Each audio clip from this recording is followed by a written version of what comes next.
Hello YouTubers, and welcome to this part 2 of kind of Bitcoin, and particularly in this part Bitcoin mining. Now what we're going to do, I've got the Butterfly Labs ASIC miner. So we're going to take this, we're going to check its performance and compare it against my PC CPU, which is a fairly powerful CPU. It's got 6 cores. We're also going to have a look. I've got a GTX 560 Ti NVIDIA video card. I then have this rather fancy Radeon card. This is the 8950. It's a fairly new card and it's got a fair amount of processing power. So that we're going to compare as well. And then I'll also pull out the kind of figures and facts about FPGAs as well. What I'm going to do in the process, I'm going to use this kilowatt to measure the power so we can get an idea of the kind of power efficiency versus the processing power of these as well. Once we've finished that, we're going to pull this onto the bench and we'll take it apart and have a look inside it. So let's get down and get started. Right then, so I've got my PC set up. It's going to be a case of I have to interchange cards. I have had them both in there at once, but unfortunately it's causing a complication at the moment. So thus I'm not going to use screen capture. It's literally the camera filming the actual monitor. Now I just want to quickly show you my Bitcoin wallet. So this is what the Bitcoin wallet is. Literally it's just an application. You can actually see I've got a balance here of 0.16454576 BTC. And the beauty of Bitcoin is that although there's only 21 million, it is divisible. It goes down to 8 places. So there's a lot of granularity in terms of if Bitcoin get lost on the network in any way, you can go down a long way to kind of gain a fair bit of value. In my mind, this will kind of create a complication. I mean, if you're trying to buy something for 0.0000145, it's very difficult to understand. So they either need to kind of say, well, you've got 1 milli Bitcoin or 1 micro Bitcoin. But then again, kind of the general public aren't perhaps used to scientific notation if it becomes that big. But anyway, so here it is. There you can see it, it says over here, unconfirmed. And that is what basically what happens is when you do a transaction, it will check with the rest of the network to actually validate that your transaction is legitimate, and then once it's confirmed, it then goes into your total. As you can see over here, this area over here is the where I've been receiving the coins from mining, from a mining pool. And I mentioned, I put an annotation up on the video, because mining has become so difficult. Trying to mine solo is nigh impossible because it'll take years for you to get lucky and get Bitcoin. So you join a mining pool, and that means your resources are pooled, and when some one person entity in the pool finds Bitcoin, it's shared amongst everyone. So at least you almost with certain certainty are going to get Bitcoin. And this long address over there, that is one of my Bitcoin bank addresses, if you like. So the long unique address. You can see if I've got various addresses, and what these are used for is for identification. I've got various names noted with these addresses, so that at least when funds come in from sources I know, I can identify them, or else you're not going to know who they are, because obviously there's no central address book of who's got what account. And then you've got a list of transactions, and there's an address book where you can actually go and create. I can create as many kind of account numbers as I like. So that is the Bitcoin wallet. Now I'm going to bring up the actual software which we use for mining. So this client over here is the one, it's a Bitmint, part of the Bitminter pool. It's a Bitminter client. And in here you could see it's kind of got a fuel gauge of your hash rate. It shows you what devices you've got. So at the moment you can see I've got a Core i7-3930K. That's a 6-core CPU. I'll just bring up my task manager on the side. We'll have a look at that now. So I can fire things up individually, or at the moment I've got my GeForce GTX 560 Ti video card in here. If I draw out, I just show you, so there I've got my task manager. It's got virtual threads, so it looks like 12 cores, but there's 6 physical cores. And then I've also got a CPU monitor or GPU monitor, so we can see the processing power that will happen on the actual GPU once we start and get it going. I've got a camera that's monitoring the WhatsApp meter, so that I'll insert and we can see the power change. Now the power, I've noted, does jump around a little bit. There's quite a big swing, and I'm assuming that's due to the hard drive. So we'll just have to kind of do as best we can to kind of see if we can see what the power usage is. So what I'm going to do now, I'm going to fire up the CPU and we'll see how powerful that is. So I kind of go up here, I'll just bring in a little bit closer as I do that, and then I'll show you the CPU cores working. Right, so let's have a closer look. Here it is. I just pushed the button over here. It actually warns you, it says warning, electricity wasting, slow CPU. It notes what the difficulty is, and every 2 weeks obviously the difficulty potentially changes. And if we have a look here, you can see it's going at 0.75 mega hashes per second. So it's doing 760 kilohashes near enough. So not very many. At this rate, it'll actually show us the mint per day. Let's just see if I bring this down. I mean, at the moment, you can see the mint speed. It's not even showing on the kind of resolution that it's got here how much I'm going to mint. So it's just pointless trying to use a CPU. If I bring you across, you can actually see the CPU cores are running. This machine is overclocked, but at the moment obviously this client is literally only using that amount of power. So as you can see, it's just using a CPU at this point in time is a waste of time. Right, next we're going to do the graphics card. I just want to show you that obviously the CPU cores are doing nothing now, and that the GPU load is sitting at kind of 0%. So we'll come and have a look at those once we've started it up. Right, so let's push the button. I'll obviously also insert the power. The power is starting off at about 85 to 90 watts at the moment.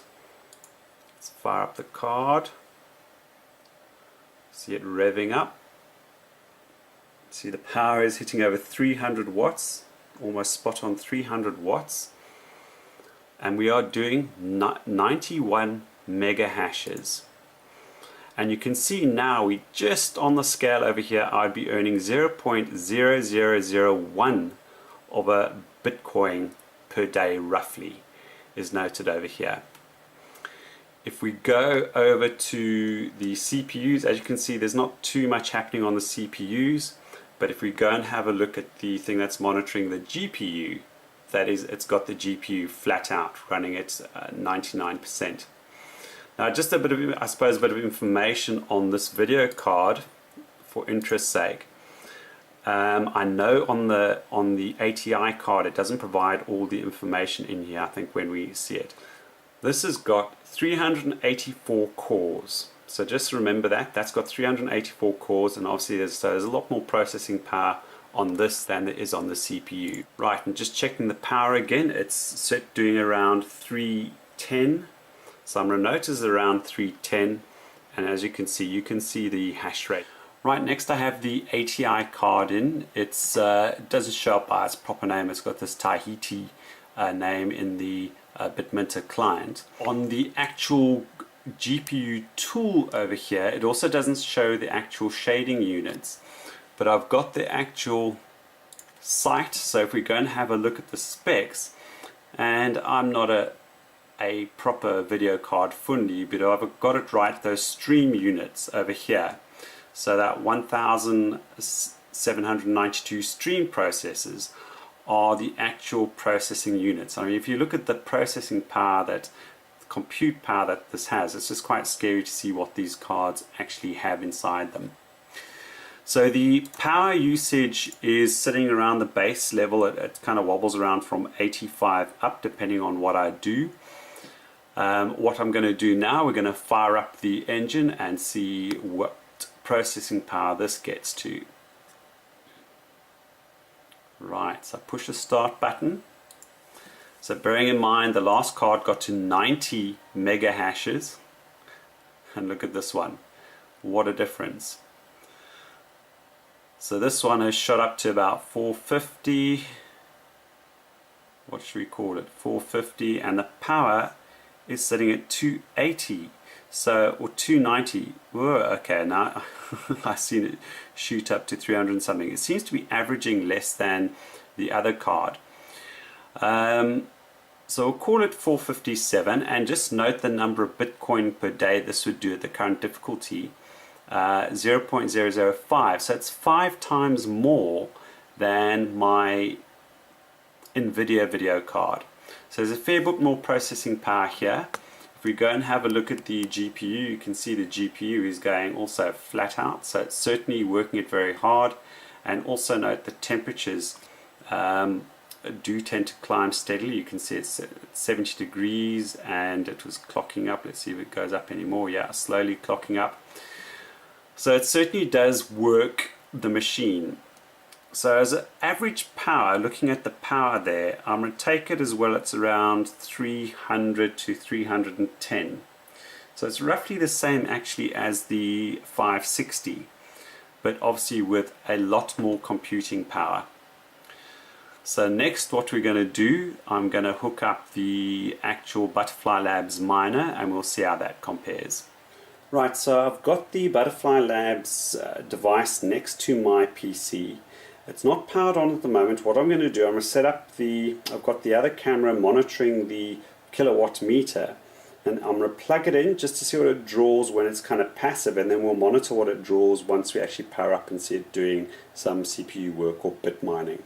So let's get back to the PC. Right, so I've got the Bitminter client up and ready. It can't see the device at the moment because it's not plugged in. So I'm going to go ahead and plug it in. As you can see at the moment, it is sitting at 0 watts. So there we go. We'll just let it settle. It will do a bit more of a draw. So it settles on about 12 watts once you've plugged it in and it's kind of fired up.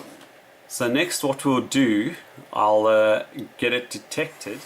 So there we go. You can actually see it notes you just go into the device settings here, you add a device and you just point out what serial port it's on. So there it says Bitforce, it's on COM25. It'll probably give some error messages because whenever I start up it kind of initially there's a timeout, but then it starts to work. So what I'm going to do, I'm going to hit the go button and then we'll also note the power. So we're starting off at 12 watts. Hit the start button.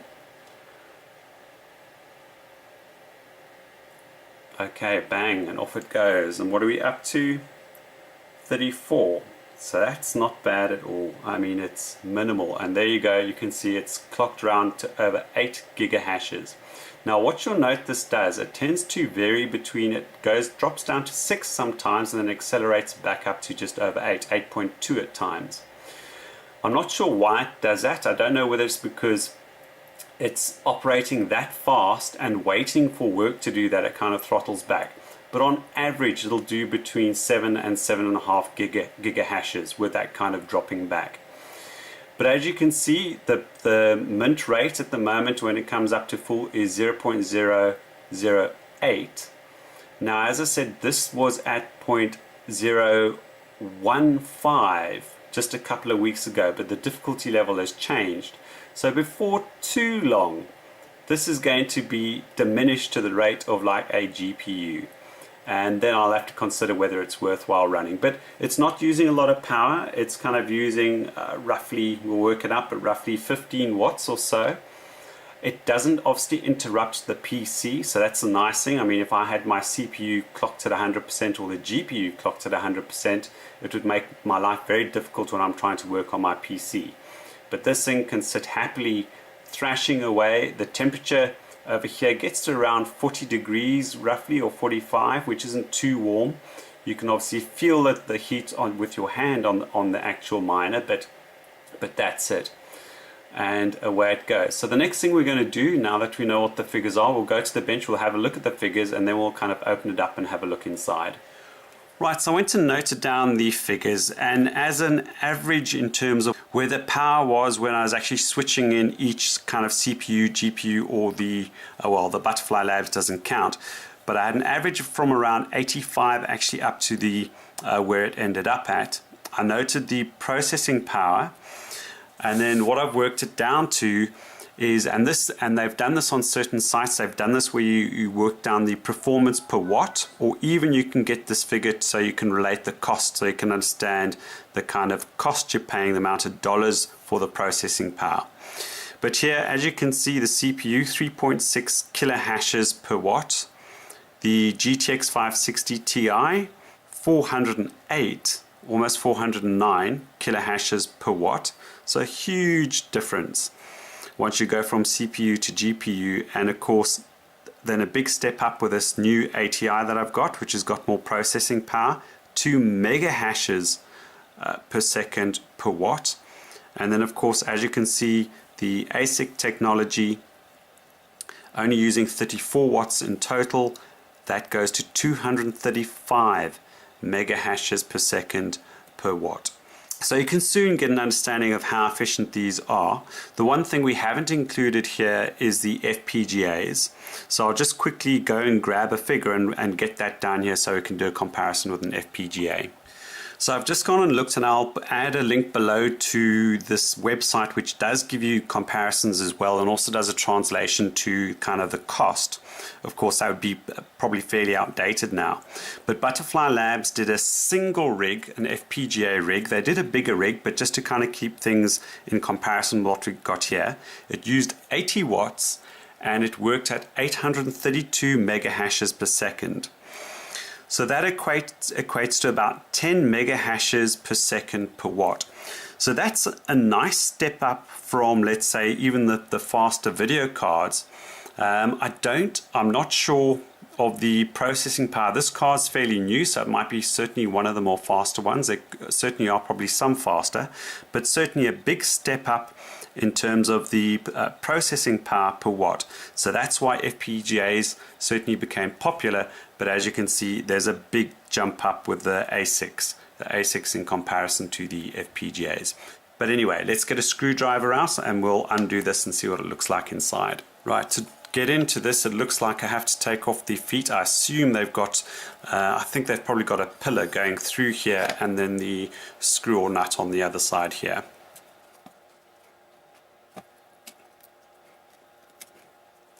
So there you go. I'll go and get a device that fits those.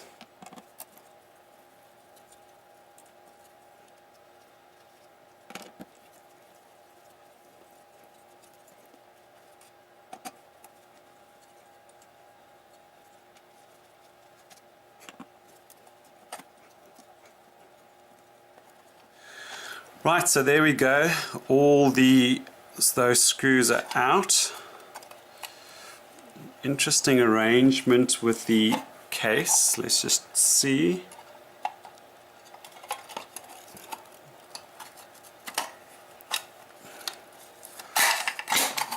Ooh, it's like a jigsaw puzzle.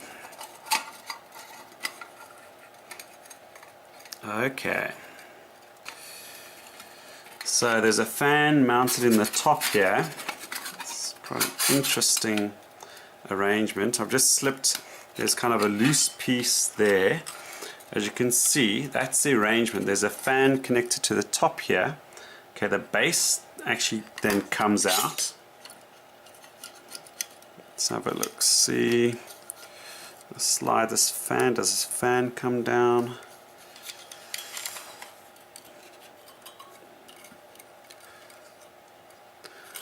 So, I suppose quite a clever, neat arrangement. As I said, there was a fair bit of controversy because a lot of it looked like all of these ASIC miners were vaporware, and it was beginning to look like this might have been a scam by Butterfly Labs, but they did deliver. And as I said, these devices can be a challenge to design, because if you get the design wrong, then you have to send the design back for the chip to be recreated. Also, what they were originally hoping for was that these were going to be powered purely off USB. They were going to be in a smaller case and just powered off USB, and that obviously didn't turn out. They realized they needed more power, so that was one of the letdowns for a lot of folk. But I mean, 34 watts isn't huge, but they were hoping it was literally going to be USB power, but then they had to add the DC power. So I don't know how much we're going to be able to see without me taking off the sync, but let me just disconnect the fan. So there you go, a fairly neat arrangement with the fan on the hood like that. And then this is the actual heatsink. There's the board down here with all the devices on it. And okay, so I've noted that's the date, 10th of the 10th, and they've got obviously a firmware revision. I presume the name of the person who put it together. Right, so as I do have some heatsink compound, what I'm going to do, I am going to go ahead and unscrew this so we can get a better look at the board. We'll pull the heatsink off and just hopefully I can get it all back together again.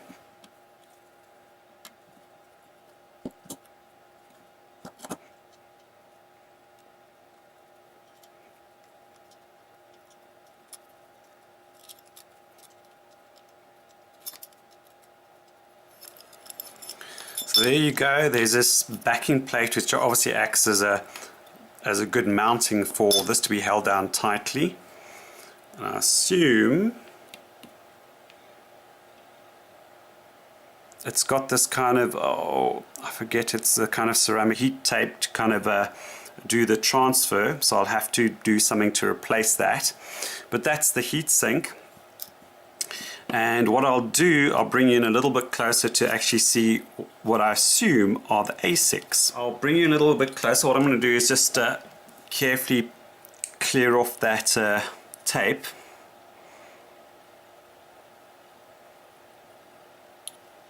There we go. I do believe I have something to replace that with. And now if we come in, and it looks like, so Butterfly Labs have got those are obviously the ASICs which they developed and obviously got done. I'm not sure where they actually produced them. I'll bring the camera down a little bit closer to see if we can focus in a little better. So there you go. I'm assuming that this is one of the two ASICs. We'll have a closer look around the board. There's a few surface mount bits and pieces, and unfortunately I'm certainly not going to have the expertise to explain everything to you, but I've cleaned it up. You can see they've obviously got their emblem on there. It's fairly small. It says Butterfly Labs BFC, so I think the Butterfly Labs single 100F144, if I'm reading that correctly, US 10, and then the number down here, which probably some date code, I'm assuming. And if I move the board along carefully, there's another one right next to it. And then there's, let's see what else we can see on here.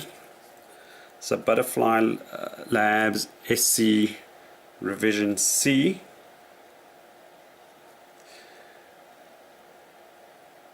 And then it's got the various supporting, looks like there's a pad or a place here for an ARM processor.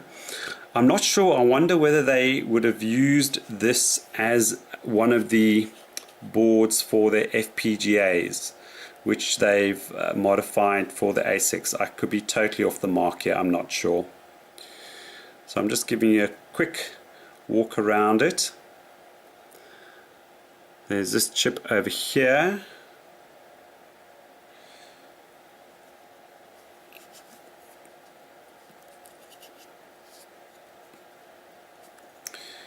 And literally I'm doing this for those of you who've got certainly far more expertise in the bits and pieces, just so that you can note the numbers and see the ICs which are on here.